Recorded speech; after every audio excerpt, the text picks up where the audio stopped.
Coming up, I'll discuss the deaths of 3 U.S. soldiers in Jordan and whether and how Iran should be held accountable for its aggression. Former Texas GOP chair and retired Army Lieutenant Colonel Alan West joins me. We're going to talk about U.S. options in the Middle East and how to thwart Biden's nefarious border schemes. Hey, if you're watching on Rumble or listening on Apple, Google, or Spotify, please subscribe to my channel. This is the Dinesh D'Souza Show.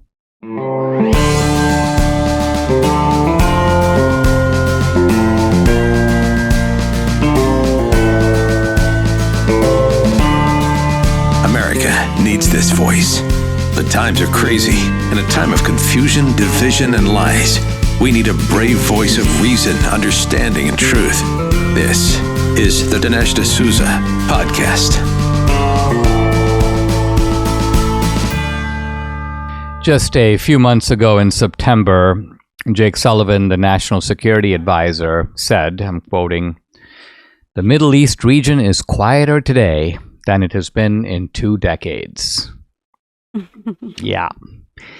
And contrast that statement with what the Secretary of State, Antony Blinken, said yesterday, quote, "The situation in the Middle East is the most dangerous since at least 1973. So what a difference a few months makes. And more importantly, what a group of unserious people we have running the country. They don't know what's going on. They don't have a clue. It's the quietest. It's the most dangerous. It was ridiculous when you said it was the most quiet. And I think it's equally ridiculous to say it's the most dangerous since at least 1973. There's a kind of recklessness to the way these people speak and act, or in some cases don't act. Now, equally unserious, and this will come as no surprise, the press secretary KGP talking about the 3 soldiers, U.S. soldiers who died. By the way, I was telling Debbie that all are black, one's a woman, or 2. You know what? I think there are 2 women, honey, and one guy. Okay. Sergeant William Jerome Rivers, Kennedy LaDawn Sanders, and Brianna Alexandria Moffett. Those are the 3. And here's KJP, Jean-Pierre talking about, Corinne Jean-Pierre talking about, our deepest condolences go out to those 3 folks. Not soldiers, but folks who are military folks, who are brave and who are always fighting. What? Always fighting? Military people aren't always fighting. In fact, they're usually not fighting, but every now and then they get drawn. Who are fighting on behalf of this administration? That's my favorite line. They're not fighting for the country, apparently.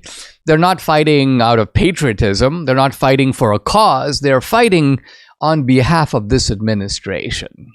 So what you see here is this absolutely not just arrogant, but deeply perverted equation of the state or the country with the Biden administration.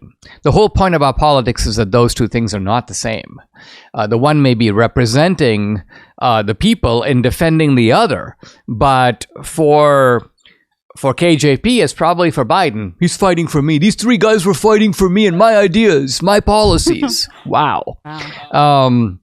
Now, Biden and Blinken and Jake Sullivan and also the Pentagon spokesman Kirby have been repeatedly asked, the State Department spokesman repeatedly asked, what is your message to Iran in the wake of all this hostility? There have been several attacks already, and the attacks are in lots of different places. You've got the Houthi rebels in the areas of Yemen. You've got attacks in Syria, in now Jordan.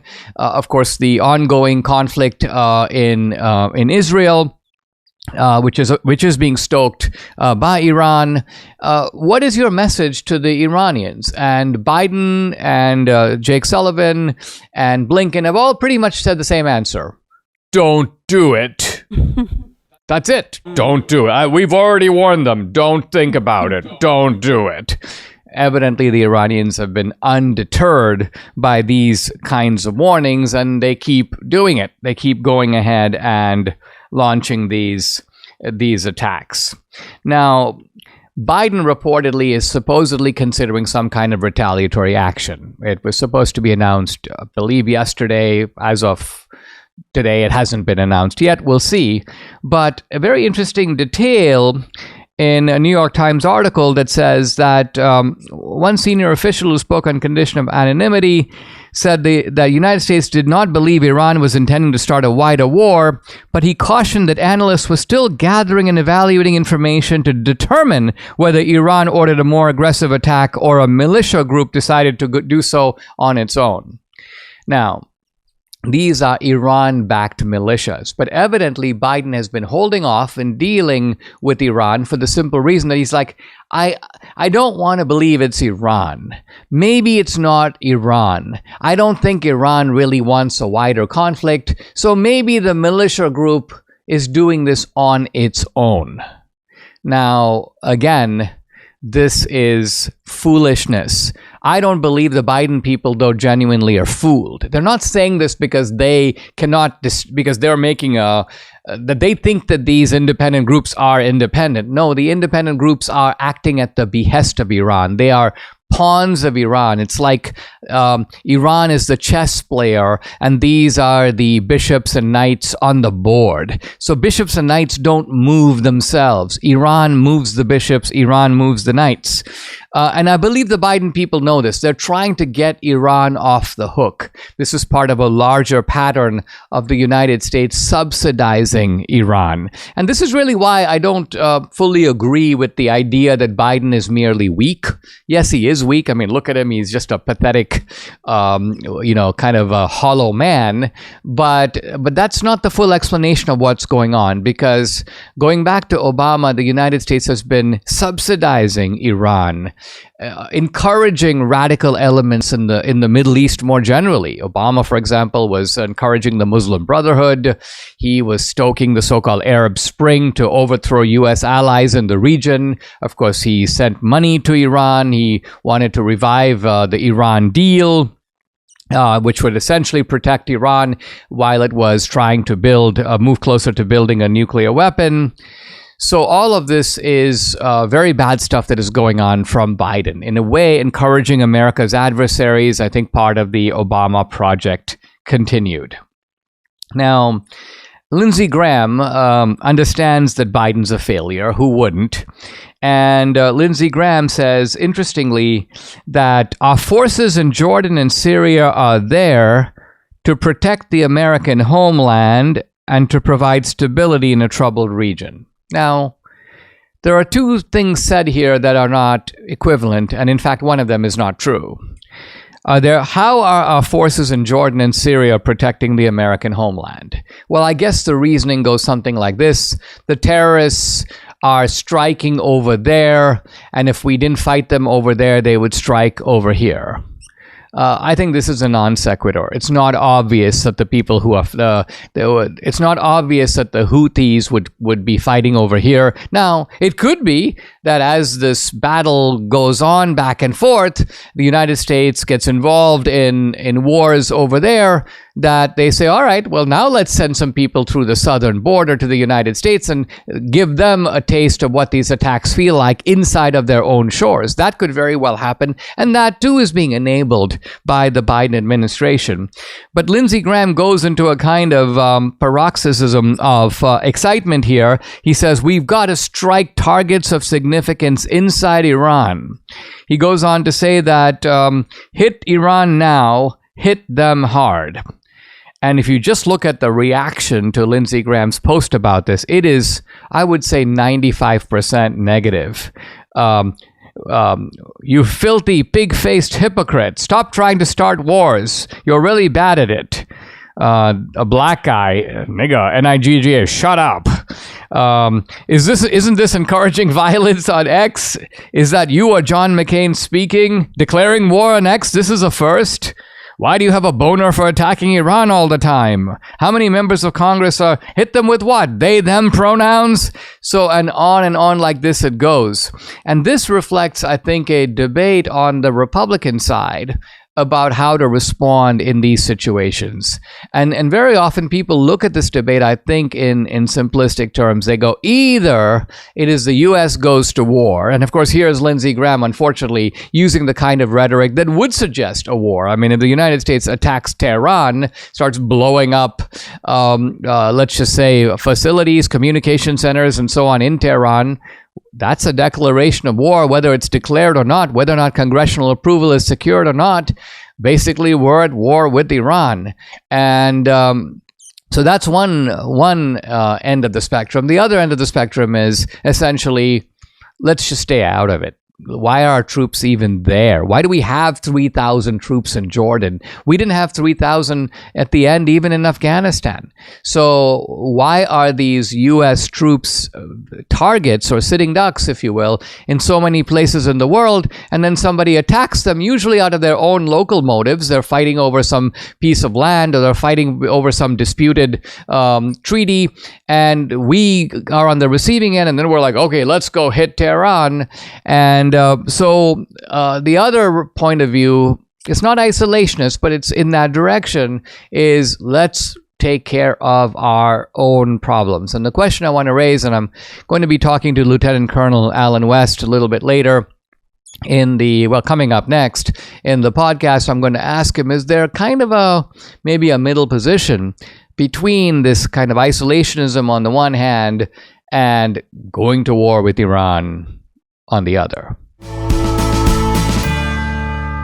Elections in Taiwan, North Korea on the brink, Iran increasing its aggression. There's a lot of global instability as we plunge into primary season. Now, how have you sheltered your savings and investments from potential major setbacks to the economy? It's not too late to diversify an old IRA or 401k into gold, and Birch Gold Group can help you to do that.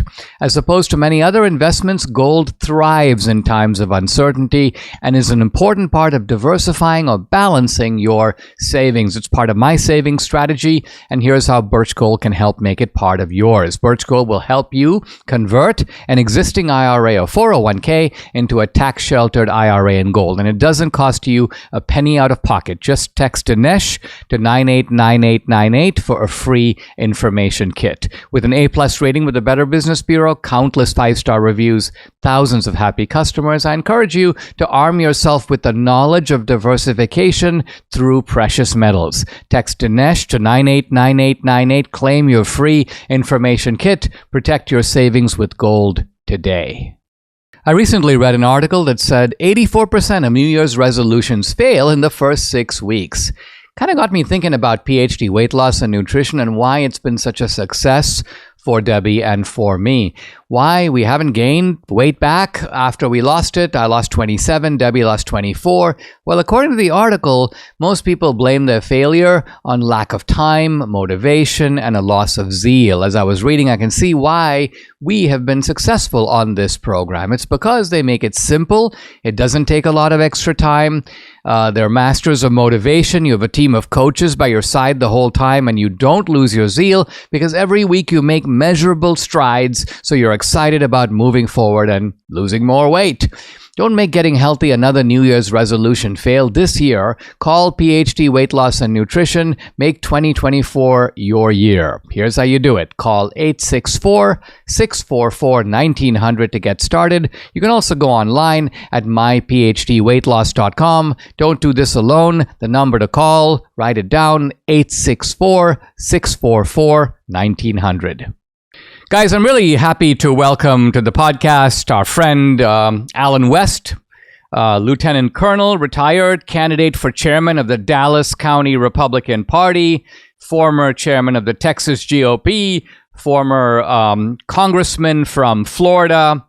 And you can follow him on X at Alan West, ALLENWEST, or website alanwest.substack.com.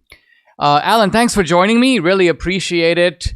A little bit of stormy skies abroad. 3 U.S. servicemen killed in Jordan as a result of a strike, if not directly launched by Iran, then seemingly by a kind of Iran surrogate. And we hear that Biden, after some initial dithering, is planning to take some retaliatory action. What's your analysis of how we got here and what should be done now? Well, Dinesh, it's a pleasure and honor to be with you, and I appreciate you having me on. And what brought us to this point was the weakness of the policies of this Biden administration. If you go back, you remember during the Trump administration, when Donald Trump talked about moving the Israeli embassy from Tel Aviv to Jerusalem, you had all the Islamic jihadist groups, rattling their sabers. Nothing happened.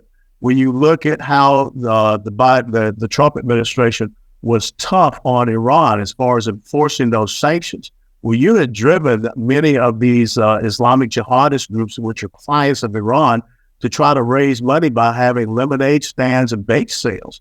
But now you get the Biden administration comes in. Number one, they undermine our own energy independence, our oil and gas industry. They go and try to, bolster everyone else's, to include Iran's. They ease up on the sanctions on Iran. And then on top of that, they try to enter into the Iranian nuclear agreement. They give them $6 billion of cash. And so this is what you get. You have caused Iran now to be flush with revenues to support all of these different various groups, the Hamas, Hezbollah, the Houthis, and the groups that attacked our troops there in Jordan. So number one thing has to change. We've got to go back to a tougher policy and a tougher stance.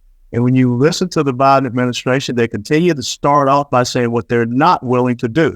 We don't want to escalate things. Well, 160 different attacks against U.S. military forces, that's pretty much so an escalation that has to be responded to, not just in a like manner, but in a tougher manner. And now we have 3 soldiers who have been killed, 34 that have been wounded. So there are a lot of things that have to be done, but this president was off to do a fundraiser instead. So I think that he has enabled, he has emboldened, he has encouraged the number one state sponsor of Islamic terrorism, that is Iran, with the policies, the weakness that they have seen. Alan, I'd like you to think about this issue of toughness versus weakness, because we're very accustomed to assessing Republican and Democratic policies in that, using that kind of framework. And this goes back really a generation. Jimmy Carter was weak, Reagan was tough.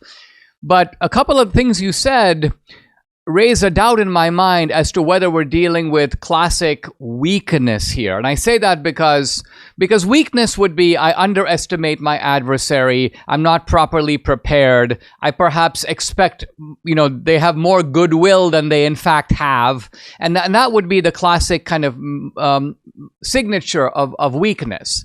But now imagine that I'm Obama and I'm fomenting a kind of revolution in the Middle East. I'm going against traditional U.S. allies like Mubarak. And then I'm trying to approve an Iran deal to funnel money to Iran and then in some ways open the doors to Iran moving closer to a nuclear weapon. Now, to me, that does not say weakness. What that suggests is something a little more nefarious, which is to say that the strengthening of Iran appears to be a policy objective of the Biden administration, as perhaps it was for Obama. Do you think that is carrying things too far, or do you think there's some truth to that?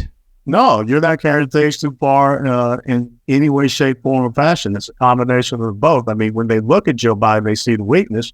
But then also you see the nefarious return of the policies of the Obama administration. Let us remember, it was Barack Obama who, when he went to speak at Howard University, he asked for members of the Muslim Brotherhood to sit right up there up front.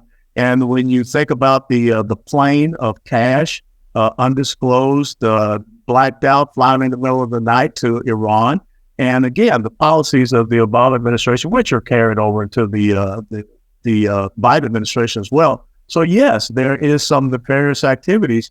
And so that's why when you came in with the Trump administration, you saw the Abraham Accords. You saw, the brokering of peace because Saudi Arabia was very concerned. But now we see the bolstering of Iran, and then we know that China and Russia are part of that new cabal, that new axis of evil, if you want to call it that.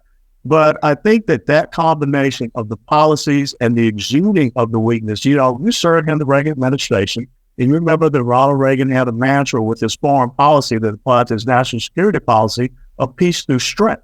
So when you look at how this Biden administration is undermining our national security posture, I mean, we can go and maybe coach the Iranians on proper pronouns and how to implement a DEI program in the Revolutionary Guard Force.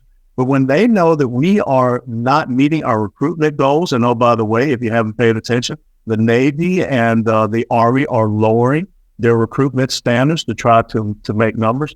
These are the indicators or warnings that people are seeing. So no, you are absolutely right. It's the policies that are out there in our foreign policy, the national security policy is undermining our military readiness and capability, and then the abject weakness on top of that. Where do you think, Alan, how should conservatives think about a response in this kind of a situation? Because on the one hand, you seem to have now a strong strain in the Republican Party. It's not our problem. Sort of stay out of it. We don't want to be getting involved in foreign wars. We have too many problems here at home. Let's secure our own border. And we've seen that resistance come up not just against in the Ukraine situation, but also with regard to military aid to Israel, with regard to now should Biden take military action. On the other hand, you have sort of the Lindsey Grahams of the world, which is, don't just worry about Iranian surrogates. Tehran should be the target. To quote Lindsey Graham, hit Tehran hard, which is a little bit of a risky move because to hit Tehran, the capital of Iran, is I don't know if it's a declaration of war, but it would come pretty close, wouldn't it? No, it would absolutely come pretty close. I think the most important thing, if you go back again and look at the Trump administration, you know, when General Soleimani was operating outside of Iran, we targeted him. And here was a person that really was on the terrorist list. He was the head of a terrorist organization, the Quds Force, and Iran got that understanding.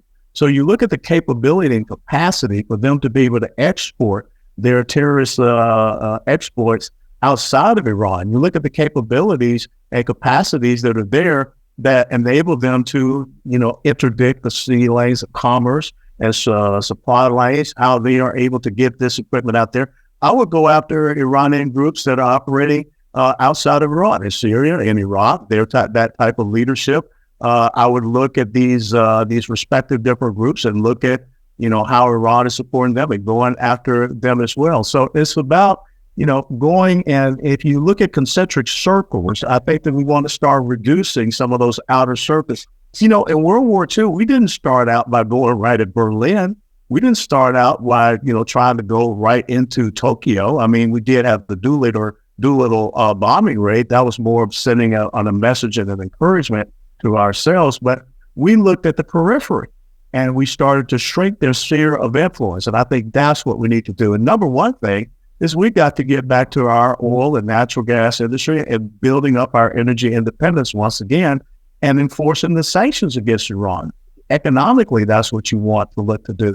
But when you hear people like Lindsey Graham, that's just a lot of bloviating and a lot of tough talk. But I think that right now we should have a military strike package that should look at those capabilities and capacities that preclude Iran from extending themselves outside of their border. I take you to be saying, Alan, that there is a reasonable kind of middle position between not getting involved at all and just acting as if we've got problems at home, let's just focus on those, pretend that the rest of the world doesn't exist, on the one hand, and on the other hand, a kind of reckless interventionism that has caused us some serious problems, at least in the last 20 years. And what you're recommending is a prudential strategy that says, all right, look, They launched an attack on U.S. troops in Jordan. They're using surrogates. They're doing this obviously outside of Iranian shores. It would be different if they fired missiles at us from Iran. Then it would be normal to retaliate. And I think you're also calling for not the U.S. to initiate aggression, which we did in some cases in the past, but rather to respond when other people attack us or attack our allies or attack our soldiers. Then we should not let that go unchecked. You're absolutely right. That's what has to be done, and I think you can explain that, and the American people will get it. Look, you cannot bury your head in the sand. If you bury your head in the sand, you expose a certain part of your anatomy, and we don't want to do that. But 160 different attacks against the United States military and in that region. When you look at the attacks against the sea lanes of commerce there in the Gulf of Aden, that's going to affect the everyday American citizen, because now all of a sudden these ships are looking at transiting, completely around, the Horn of Africa instead of looking at going through the Suez Canal. So that ties up the supply chain for the world, and therefore the supply chain for the United States of America. So it is an economic issue that we have to be concerned about. But right now, I think that the American people are looking for a strong response. And, Iran has been at war with us for quite some time, Dinesh. I mean, you go back to the 1983 Beirut barracks bombing. That was Hezbollah. Hezbollah is supported by Iran. You look at what just recently happened in October the 7th. We had Hamas, who killed Americans and still have Americans held hostage. Hamas is supported by Iran.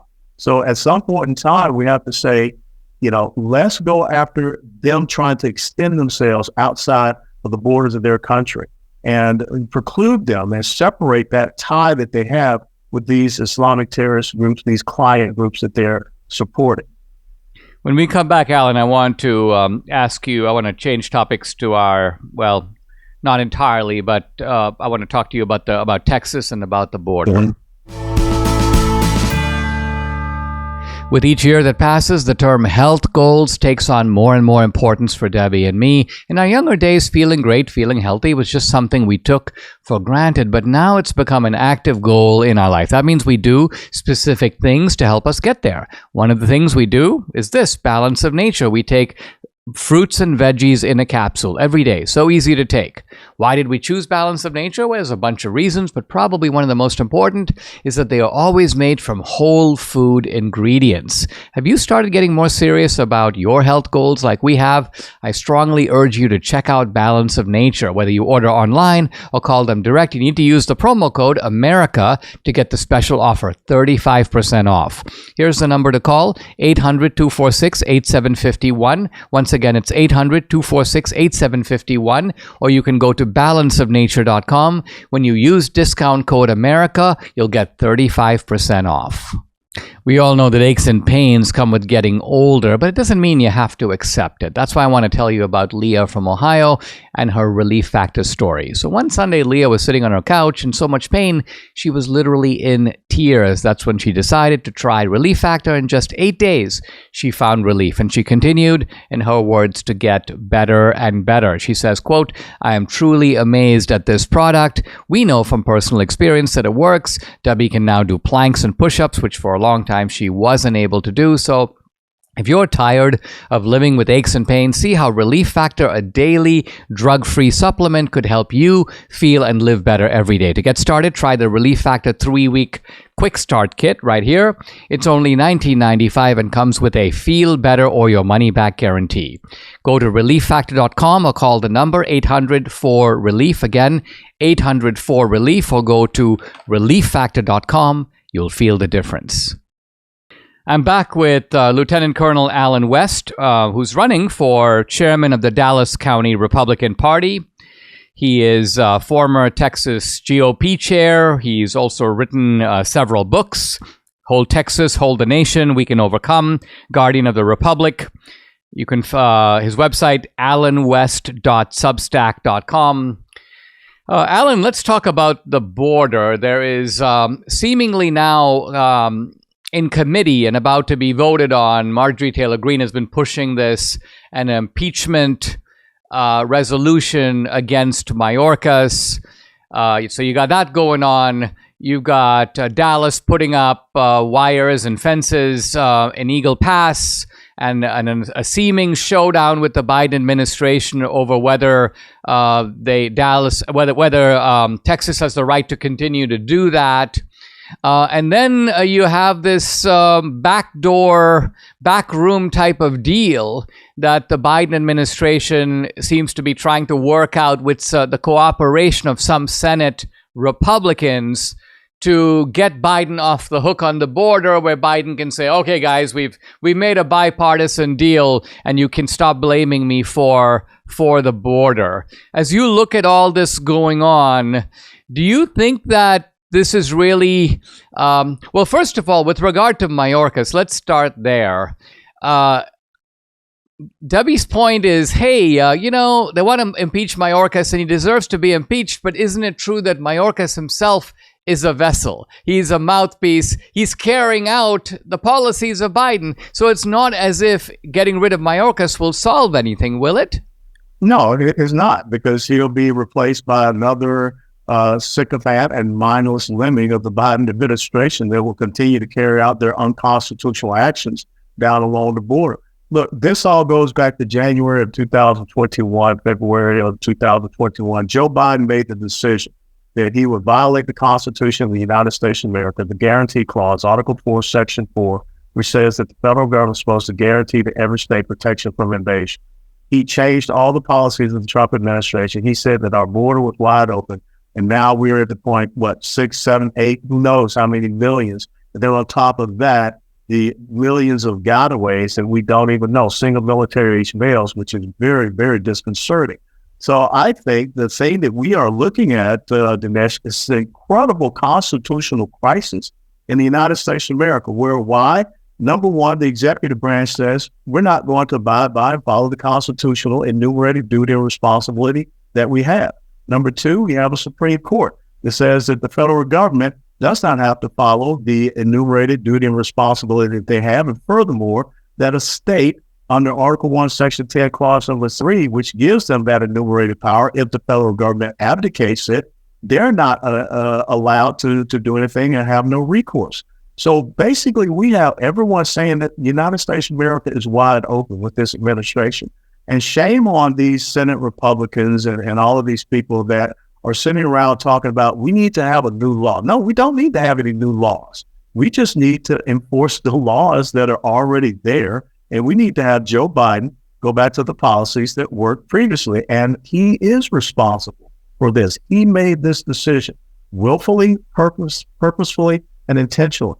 And I have never seen the case, and I know a little bit about Title 10 and federalized and National Guard troops, but I have never seen the case where a president is threatening to federalize National Guard troops to aid and abet drug trafficking, human and sex trafficking, and terrorist trafficking. In other words, he wants them to go against the constitutional oath that they took to become uniformed service members of the country. So this is an incredible constitutional crisis. I mean, it seems to me that the Biden people know that a showdown with Texas is very dangerous and risky for them. It's risky on two counts. One of them is, first of all, Texas is not alone. You've got 25 plus states that are backing Texas. Number two, imagine that Biden sends in federal troops or federalizes the Texas National Guard for the purpose of keeping the border open. I mean, that's something that would be front and center before the American people. And I think it's quite conceivable that the election becomes impossible for the Democrats to win under those kinds of circumstances. Now, I think that the Biden people know that. And so what they're doing is they're trying to essentially change the law without having to change the law, which is they're going to the Republicans and saying, let's make a deal. We're going to let no more than 5,000 people in a day. And once the number goes over 5,000, whoa, we snap into action. And this is supposed to be some, quote, new authority that Biden is seeking. As you said, this is laughable. He already has the authority to close the border right now. He doesn't need a new law. What he's trying to do is to, without having a normal debate over immigration, get Republicans to bend and change the law, essentially to move the law in his direction. And isn't it just sort of a characteristic mark of stupidity that Republicans are even talking to him about this? Absolutely so. And I think that is why you have seen the Oklahoma State GOP come out and censure Senator Lightfoot for what he is doing. I mean, basically, Republicans are trying to come in and give Joe Biden a get out of jail free card when they should be standing strong and saying, you created this.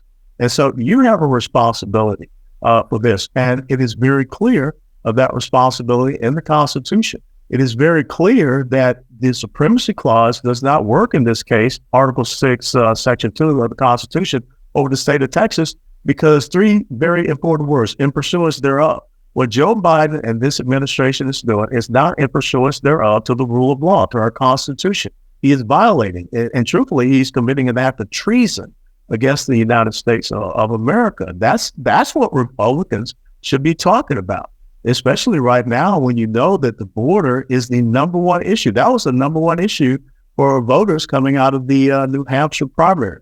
And for whatever reason, Joe Biden has picked a very, very bad fight with the state of Texas.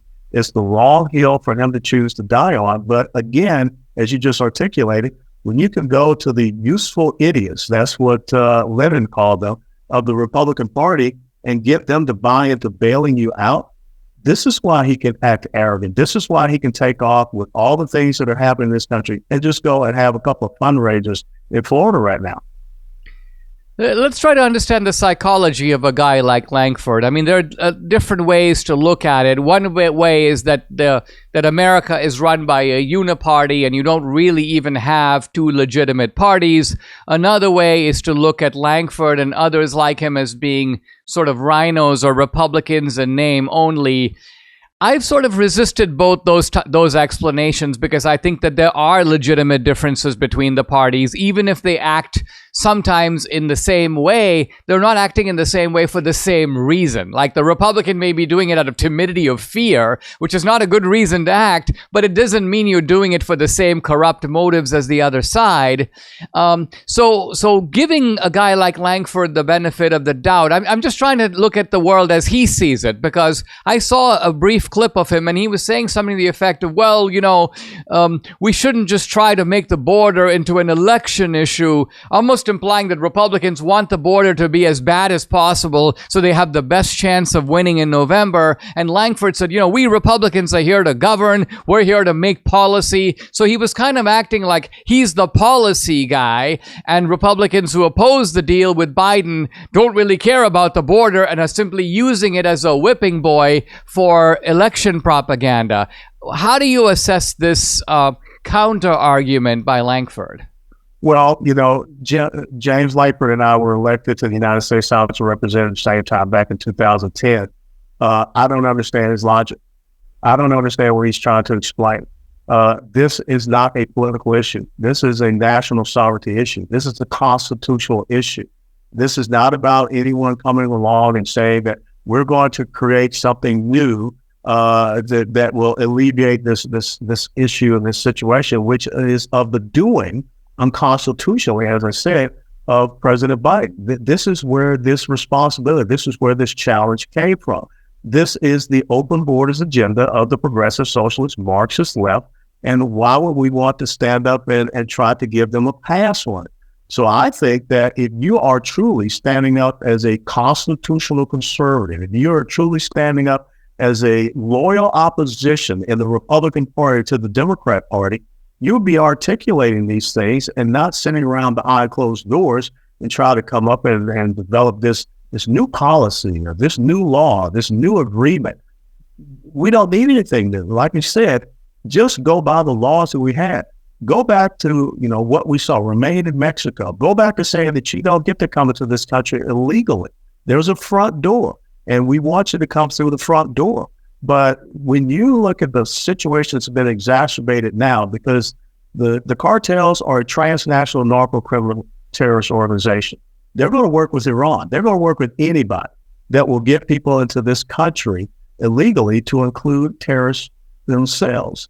And everyone is focused on what's happening in Eagle Pass or Del Rio, but no one's talking about out in West Texas, the Big Bend Mountains, where you have these single military-age males that don't want to be detected. They're wearing carpeting on their shoes so they can't be tracked. Where are those people? So I would just, once again say to Senator Lankford, if he was sitting right here in front of me, I don't understand what you're trying to say. I don't understand why you're bringing out the fact that we have a porous border. It's undermining our national security, our national sovereignty, our domestic security, our economic security, our healthcare security, our educational security. And it's a slap in the face of the people that did the right thing to come to the United States of America legally. Absolutely. Lieutenant Colonel Alan West, thank you for joining me. I really appreciate it, guys. Follow him, alanwest.substack.com. Thank you, Dinesh, for having me. Mike Lindell and his employees at MyPillow want to thank my listeners for all your continued support. To thank you, they're having an overstock clearance sale right now for the best prices ever when you use promo code Dinesh and you get free shipping on your entire order. Get 50% off the MyPillow pillows. That's the MyPillow 2.0. Also on the brand new flannel sheets that just got there. You get 6-piece towel sets for just $29.98. You can also take advantage of free shipping on the larger items, mattresses, mattress toppers, 100% made in the USA, on sale for as low as $99.99. So everything's on sale, from the brand new kitchen towels, the bath towels, the dog beds, the blankets, the couch pillows, and so much more. Check out the deals to get the best specials ever. Go to mypillow.com, use promo code Dinesh, or you can call 800-876-0227. Again, that's 800-876-0227. Get free shipping on your entire order while supplies last. I'm continuing my introduction to Harry Jaffa's great work. It's called Crisis of the House Divided. The subtitle is An Interpretation of the Issues in the Lincoln-Douglas Debates.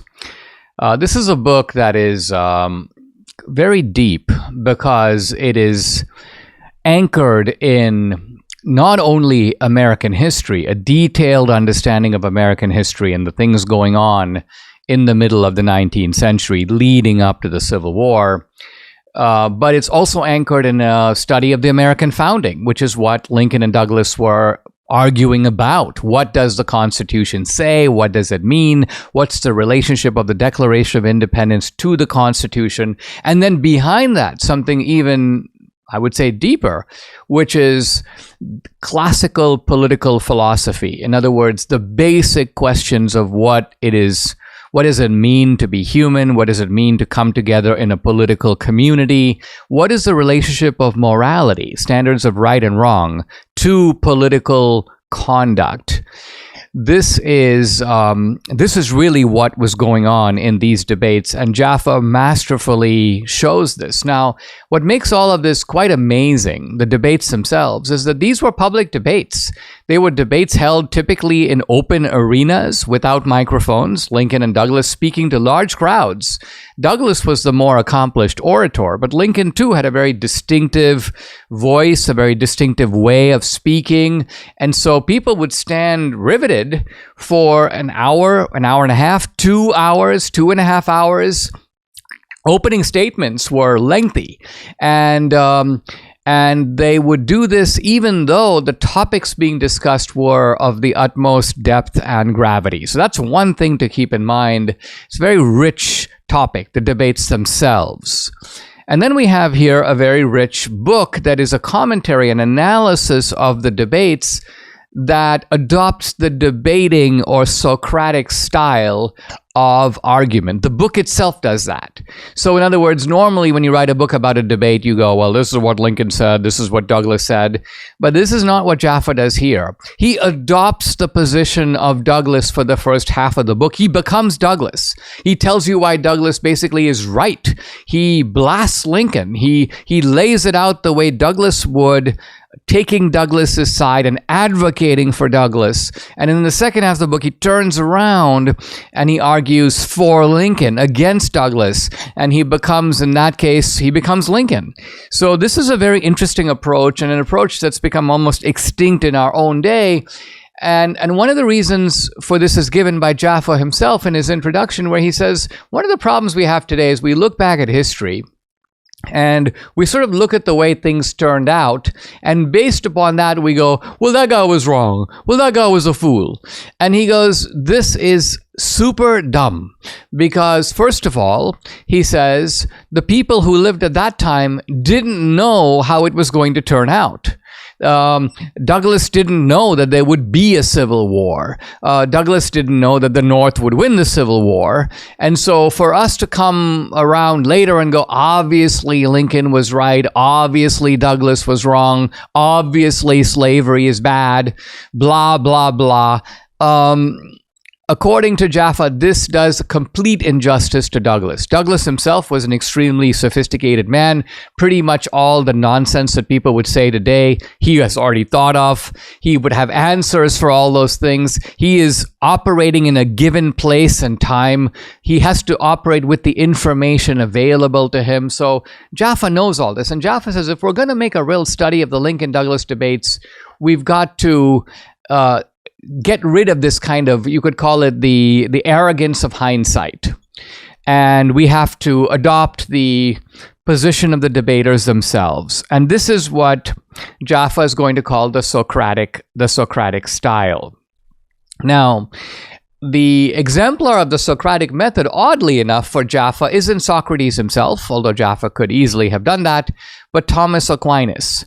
And Jaffa says that he's going to adopt the sort of Aquinas approach, and I'm going to read a couple things that he says about Aquinas. In the Summa Theologica, Thomas Aquinas asks a question, proposes an answer, and then gives both the objections to that answer and the replies to the objections.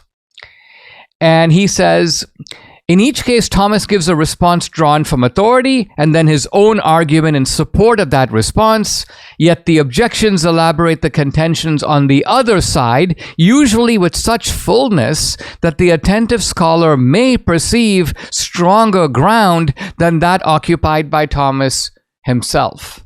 In other words, Thomas Aquinas is so generous to the opponent that he states his view so forcefully that someone may go, well, once I look at both sides, I think that the opponent has the better of it and not Thomas Aquinas himself.